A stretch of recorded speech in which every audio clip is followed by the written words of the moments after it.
Straight from South Africa. This is the strange and mysterious world with your hosts, Lee Stratum and William Collinson.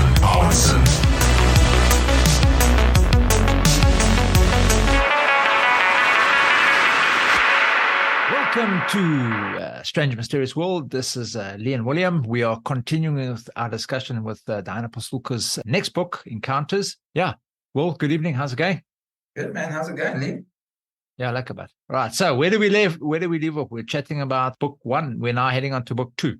Yeah, because that's also, that's what I liked about that book so much also, because it kind of centers the thing through the ufology world that there was a lot of people that got upset about it. Because the thing about UFOs, is like you know that it's not all nuts and bolts. There's like a lot of paranormal activity that goes along with these sightings, like afterwards, and it has to do a lot with consciousness, and that's where it kind of freaks people out, because it's like a lot of like a spiritual side to it. Well, people feel like they have a spiritual experience, which also, you got to be careful, like because it could also be leading you in some direction that you shouldn't be, because there could be like you were saying, like motives behind it that makes you feel like you're having an amazing spiritual experience, but it could have some kind of other motive behind it.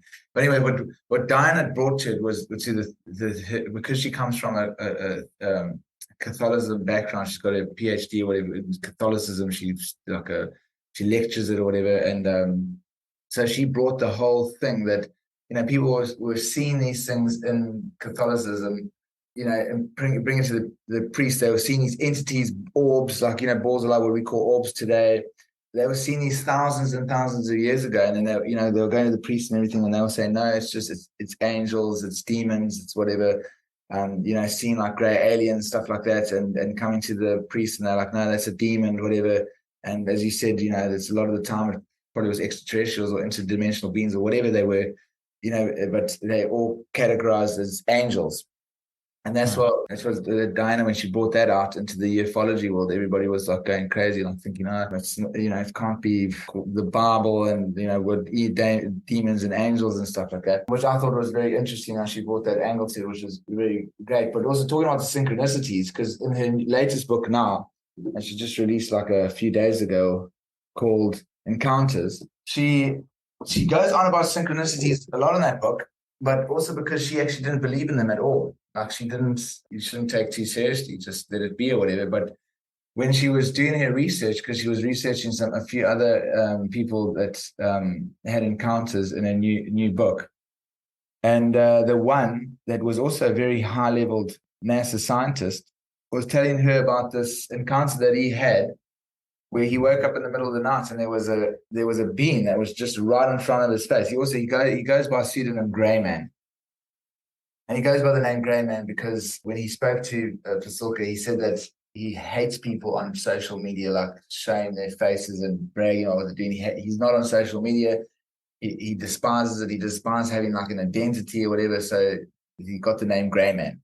So Grey Man woke up in the night and he had this person, like this, what do you call it, an entity or whatever, just like inches away from his face, just looking down at him.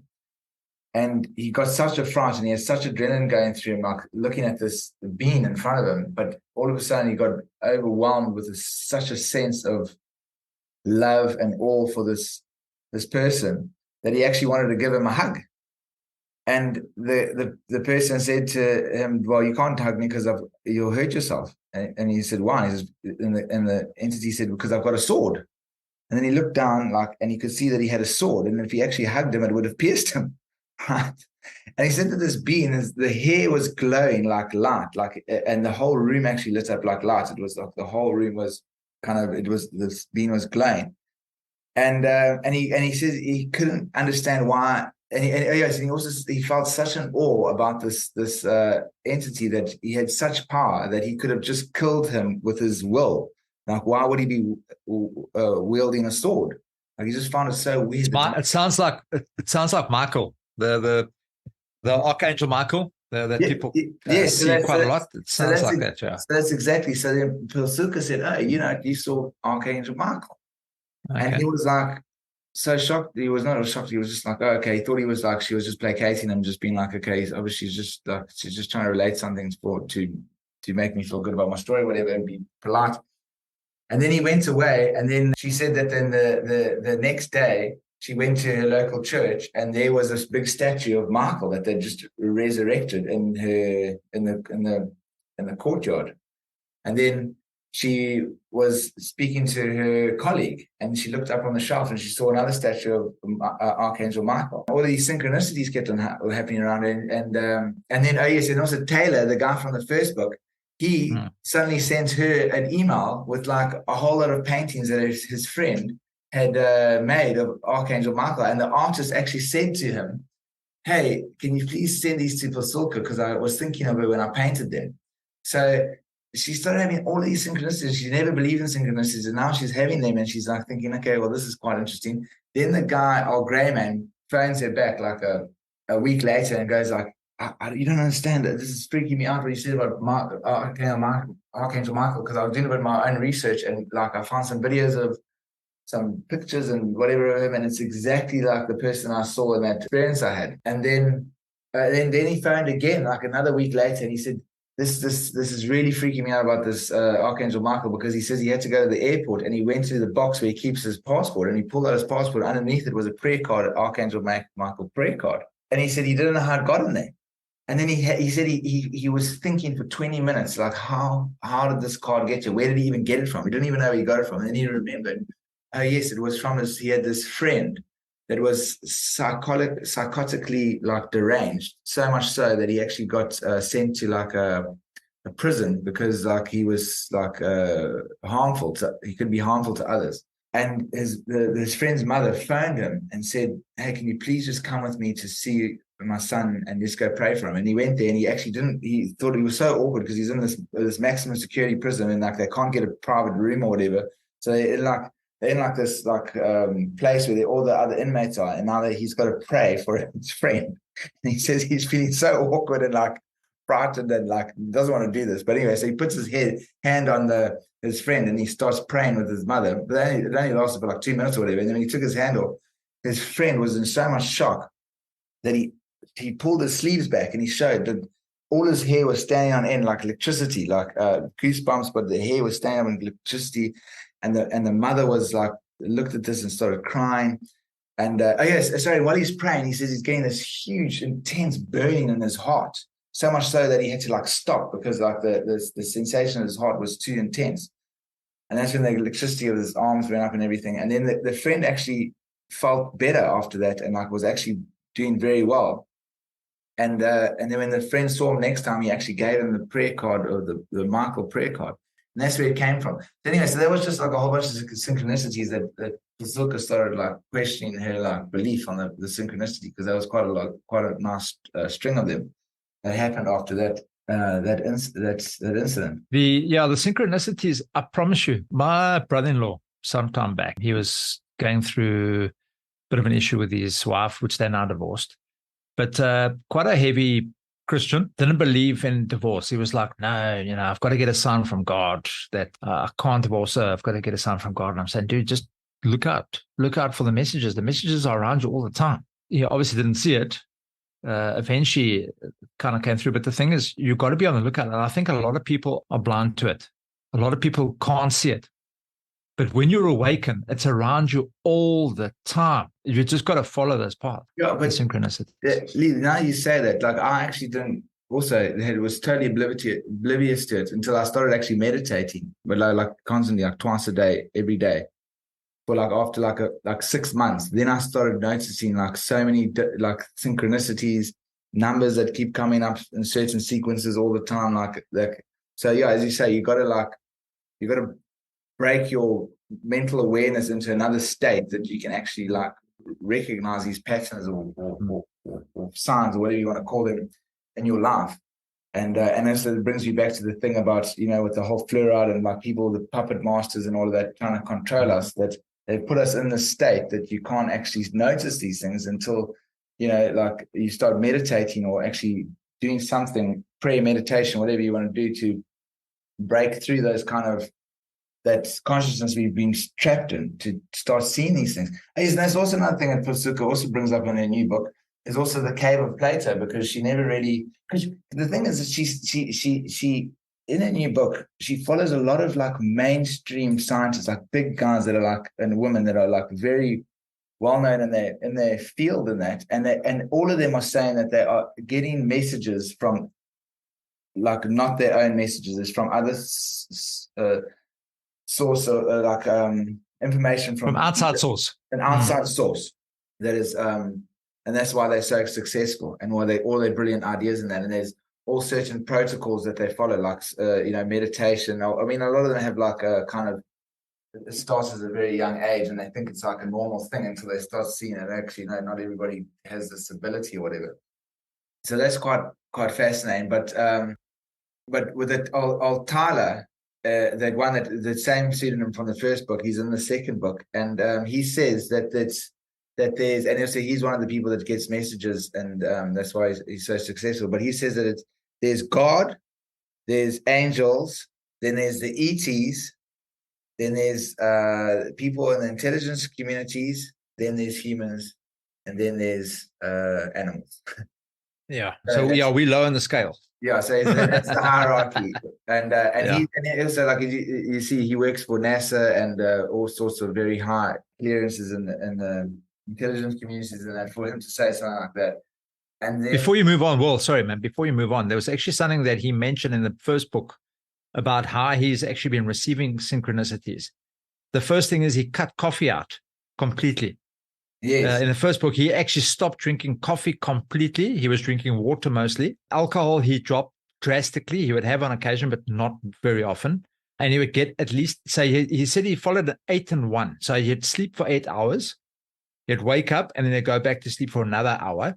yes. And then he'd spend at least half an hour in the sun. And he started, after this started happening, he started getting the synchronicity. So for all you out there who want to start getting synchronicities, follow that. But I don't know how the hell you're going to get 8 hours plus 1 hour. I'm lucky if I get 6 hours sleep. So, you know what I mean? We're just way too busy to get 8 plus 1. Who the hell lives at 8 plus 1? But anyway. He's got many patents. He's got multiple companies, Hype and aeronautical companies and stuff. And then this guy's getting 8 hours plus an extra hour. I mean, yeah. Where? But that's the thing. He's getting all this information from outside of the, not from outside consciousness. So he just directs him what to do and say and stuff like that. So he can get it on extra 1 hour because then the rest of it's all dictated from him. He doesn't have to sit there thinking for hours, like, how am I going to fix this? How am I going to do that? How am I going to solve this problem? How am I going to invent this thing? How do we get that thing? It just comes to him. But that's also another interesting thing that she says in her book is that, like, which also I kind of also believe quite a lot, is that consciousness is not in our brains. It's like it's outside of ourselves, and we're only accessing it as like an antenna. And our DNA is an antenna. Our DNA is an antenna. We can pick up information from outside from our DNA.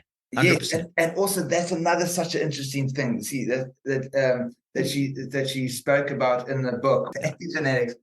So it's basically that she was saying that like there's a whole study on this, that your DNA carries information and memory from your past genetic lineage, like into your ancestors or into basically into wherever we came from. I mean, evolution is true, then even from when we were amphibians or whatever. But the thing is that with epigenetics, which I also found was so interesting, was because I heard about this study like a while ago, that they took mice and they put them in a cage. They shocked the cage and they sprayed lavender on the cage every time they shocked the cage. And these mice, so eventually when they sprayed the lavender on the cage, the mice would just freak out. And then 3 generations of mice after that, from their babies, whenever they sprayed the lavender, they would freak out. So that somehow the memory was passed down through their, like, somehow those mice babies remembered that trauma, right? Even though they weren't shocking the cage anymore, those mice from the lavender spray, they sensed there was danger. So, and that's like, so that's why they say we inherit trauma from our parents and grandparents and whatever.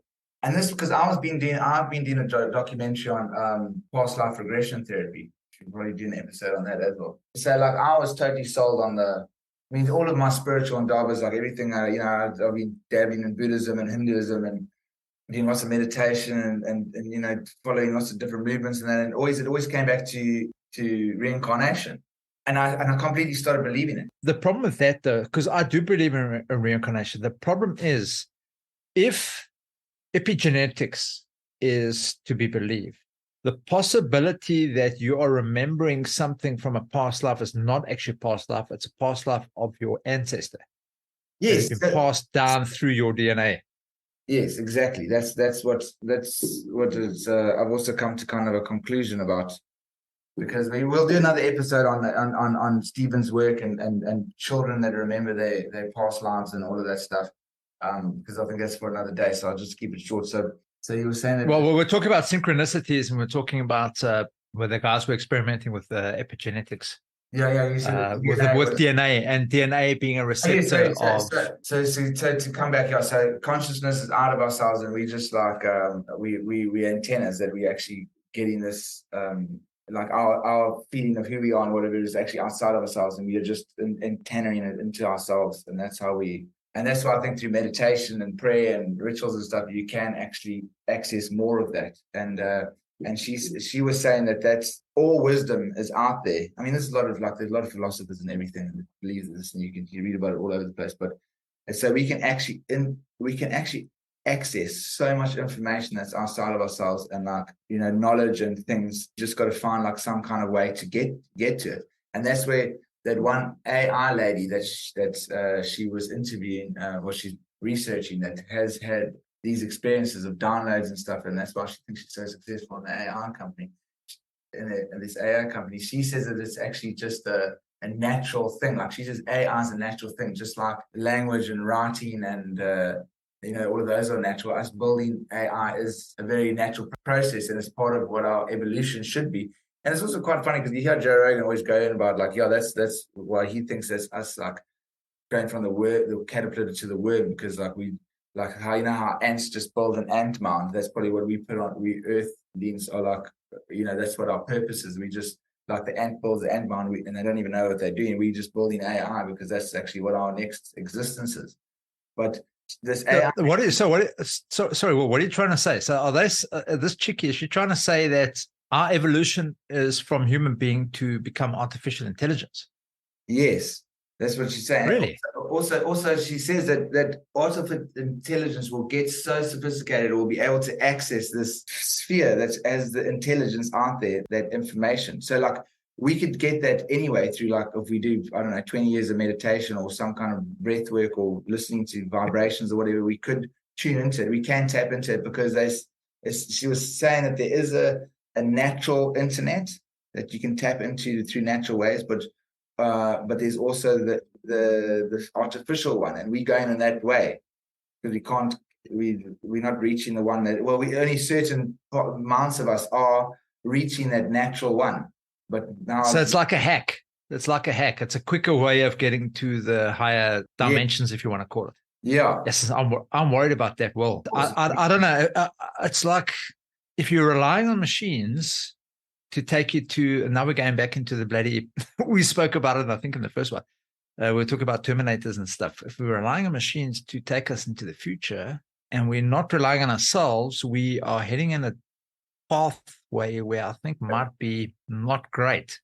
But I don't know, because I think you're right. I think there's a difference between artificial, because I don't know if the landscape that this thing might be taking us might be a completely out of the spiritual realm into the artificial intelligence, into the artificial realm where we think it's actually reality, but it's not. So almost like going back into the Matrix, where you're sitting now in this bloody holographic reality where we probably are now anyway, and we're not actually learning what we're supposed to be doing. So we've actually gone off the path where we're supposed to be following, where it's the natural spiritual development. Because remember, Julia was telling us that in 1997, I love how this stuff all leads back to everything we've been discussing. Back in 1997, there was that massive light that came through into our universe, and people had the ability to wake up. So people are waking, but I think they're waking in a wrong direction. But it's almost taking us somewhere where we're not supposed to be going. shit, I'm worried. This is what also I'm worried about, is because they're getting these downloads to get this artificial intelligence going. It's like it's probably some kind of entity that's giving them this information to lead us in the wrong direction.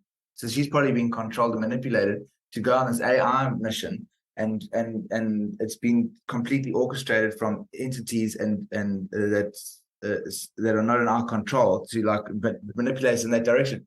And that's also why. And I mean, if we can access this stuff naturally, we just need to figure out how to do it naturally. Then we don't even need the internet and things like that. You know what I mean? So, I mean, I've had some experiences from meditation that I know it's possible. We know the agenda now. Well, they're pushing us to AI. That's the agenda. That's the main agenda. They're pushing humanity to AI, artificial intelligence. Now, let me ask you a question. You are an initiate in the modern mystery school. Do they teach you, and I don't expect you to reveal how it's done, do they teach you in the modern mystery school how to get to that spiritual enlightenment where you are able to access those higher planes without needing? So yes, meditation is part of it, prayer is part of it, whatever the situation is, but can you get there without any artificial means? So what I'm asking is, you've got binaural beats. Binaural beats is artificial, unfortunately. But like the shamans use drums. The shamans use drums and yes, like, okay. So that's what I'm asking. Yeah. Okay. So it's like binaural, like a modern binaural beat sort of. All right. So sure. I don't know. There's a bit. But the thing is, like, okay, with the modern mystery school, like even with gurus and yogis and that, it's like, you know, meditation and rituals and prayer can take you like so far, unless you did extensively and like go, you know, what. And also maybe if you've got some kind of natural kind of way that you were born or brought into this earth or whatever that is more advanced than other people, then you can be further along. But like with a yogi or like a guru or like if you get initiated into a modern mystery school, it's like a jump start. It's almost like they're passing on like a knowledge, an energetic, like, it's like, you know, if you meditate for 10 years. But if you go to a guru and you sit with him for like 3 months, he can share that energy, or like it's almost like getting a jump starter on a car, like that jump starts you. So it gives you a boost to get there.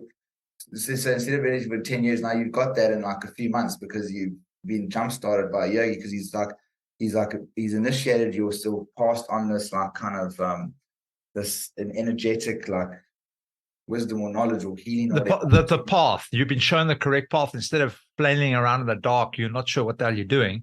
You've got someone that's able to show you the correct method of getting there quicker. But it's also like it's a transfer of like energetic or energy or like onto you.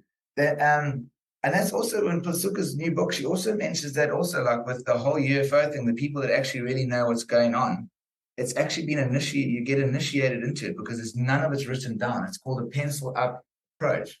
So they all get initiated into this, into the what's really going on without any written documents. They're all in meetings with their pencils up, and it's like a transfer of knowledge, but just through word of mouth and not through reading stuff.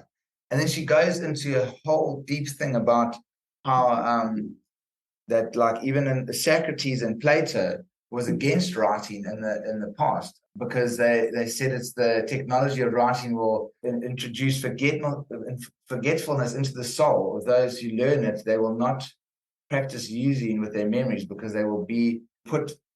So they'll be put too much trust into the writing and not actually absorbing the knowledge like so well. And then they think they know. It's like gnosis. Like gnosis means you really know something and not just parrot like a parrot. Like you can read about chocolate your whole life, but like if you haven't tasted the chocolate, you don't already know what chocolate is. Yeah, correct. That's what. And you might also get misinformation. I mean, you might read something and it's a completely different message, that you've just read something and you think it's okay, he means this, where in actual fact he actually meant that. Yes. So you've gone so far away from the actual meaning. Exactly. With the writing. That's okay. And that's why in secret societies and mystery schools, it was always passed down by word of mouth. So you could experience it and you could know it fully and engage with it and not actually just read it in a book. Instead of intellectualizing it, you would actually experience it.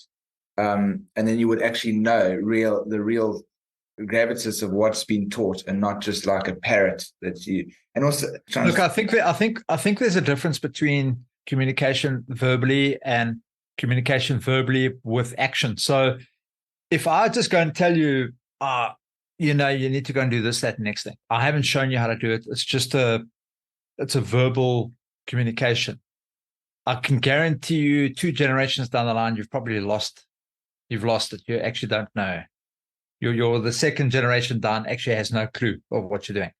But I think the difference here is that even though it might be verbal, because I know you get that broken telephone story where you discuss something, and then by the end of the discussion, you've got something else completely different.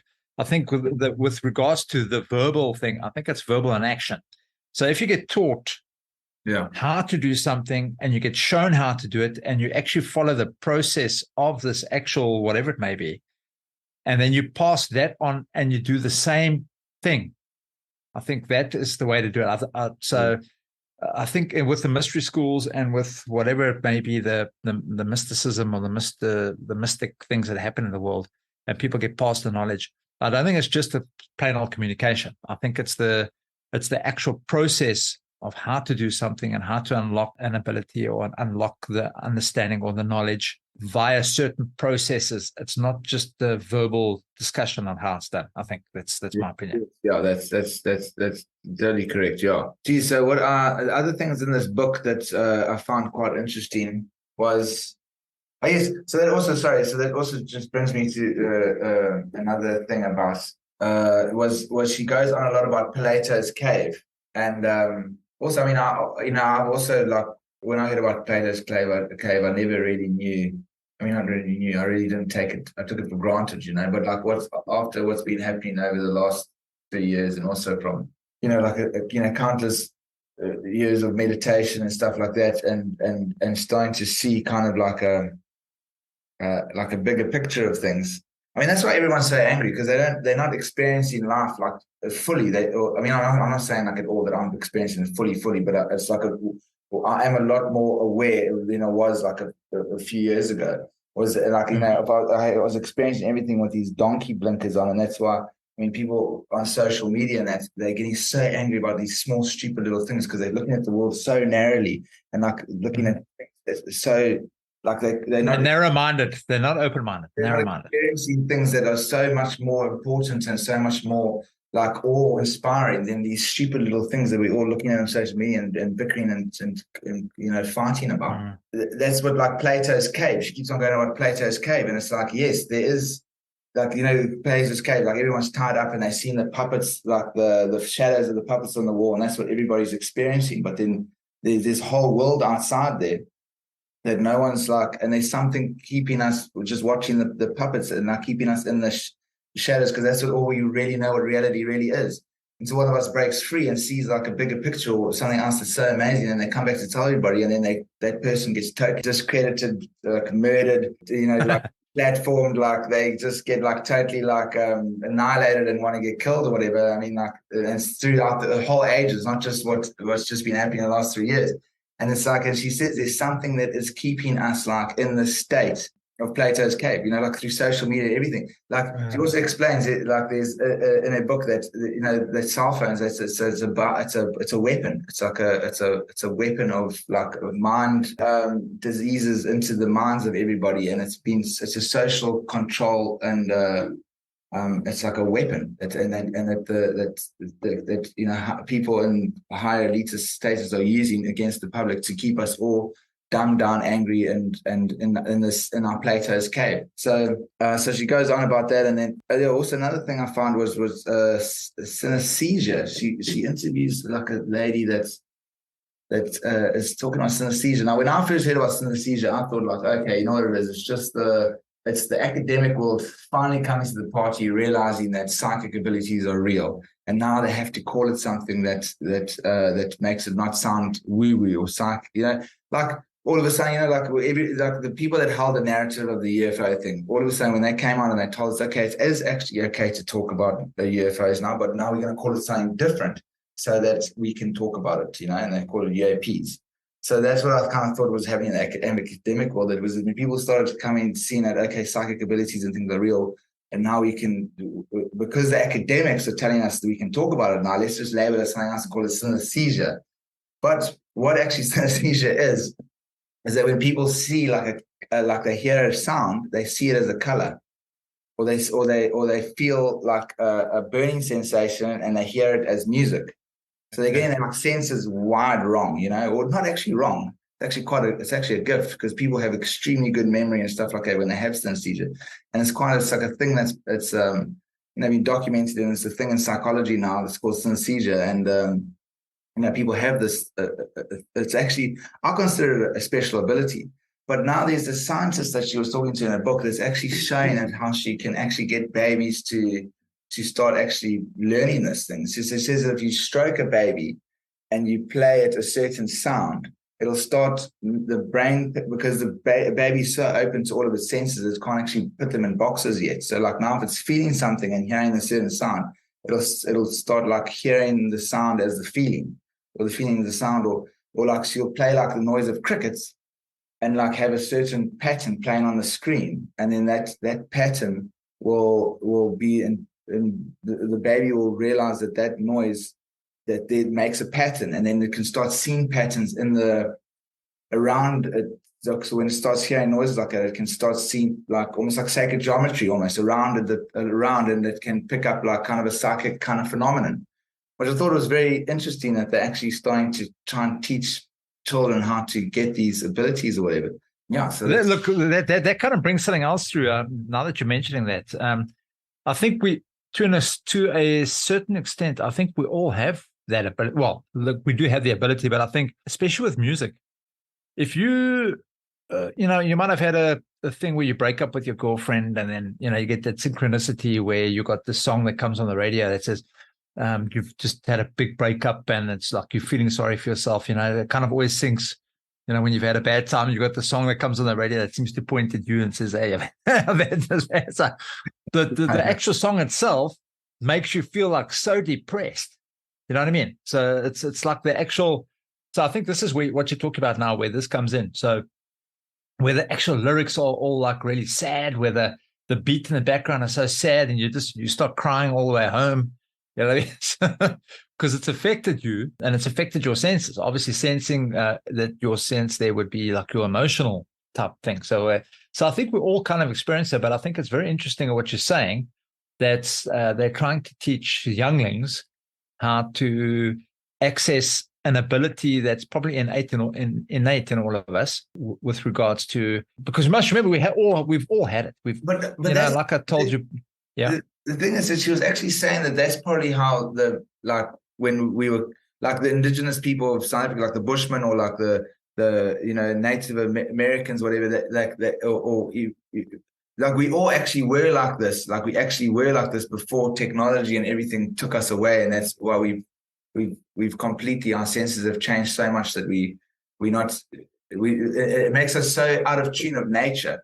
So the synesthesia actually brings you more in nature. Like, so a Bushman would hear like maybe a cricket chirping, and would see all the sacred geometry in front of him, and like realize like, okay, well, that means that they're like, I don't know, it's got a thunderstorm tonight or something. Yeah. So because he could see it like instead of just like kind of making a hypothesis in his head. But yeah, with the synesthesia, I mean, like it's like if you hear like if somebody plays a D on the piano, you would see red. Like you would sense it as a color. That's really what it is. Like, okay. I mean, I don't know how much her playing crickets and showing patterns to a baby, how much this is going to really work. I don't know. It sounds a bit like it's a bit stab in the dark there, but it is interesting that they're trying to develop these things so that you can, because apparently people can remember things so much better if they've got this ability to, like, if they see a number, they can associate it with a color. So like if they want to remember a long string of numbers, like associating it with colors is way more effective than just seeing it as a shape. It's something like that, you know what I mean? So yeah, it was interesting, that part in the book. Synesthesia. Okay. So we're going to need to look out for that in the future. Synesthesia. No, I think we're a bit too old to be learning that stuff now. So hopefully with the younger generation, they can yeah. They can, yeah. Get them out of the cave at an earlier age. Out of Plato's cave at an early age. Not like Plato's cave. Did Plato spend any time in a cave? Maybe they were going through some times like we're going through now. Well, anyway, Socrates got like murdered. Like they killed him because he was teaching people how to think, and they said that that's against the church for people to think. So they fucking killed him. Yeah, no, that was pretty dark times in those times. So that sounds like a proper Plato's cave, that man. But I think agendas have been going around since those days, dude. There's always been some sort of agenda being pushed forward. What it is now, well, we've kind of figured it out. Everything's going to AI, isn't it? Yeah. Did they bring any up to the Catholic stuff again, or was it not so much? Oh, that guy Taylor, did he actually convert? Is he a priest now or something? No, well, she actually they had a falling out actually because of Grey Man. Because Grey Man was from Australia. Remember Grey Man I was telling you that had the Archangel Michael experience, yeah. And she started talking to him about it, to Tyler. And then Tyler was like, "Where's he from?" Whatever. And she's like, "No, he's Australian." And he's like, "Yeah, that's fine, but as long as he's not in America working." And she said, "No, he is Australian working in America." And then he got quite upset with Diana, and then apparently they've had a falling out because of that. Right, guys, that's it for the second part of episode 6 of DW Pasulka's books. Fantastic reads, guys. We were listening to them on Audible, and I think you were listening on audiobooks, Abel. No, Audible. Audible, yeah. So I got one on Audible as well. Get them there. Very interesting reads. Make some comments if you have. Follow us on Podbean. We're on YouTube as well. On Google Podcasts. You can find us wherever. Just check for Strange and Mysterious Worlds. We'll see you next week. Thanks, guys. Cheers.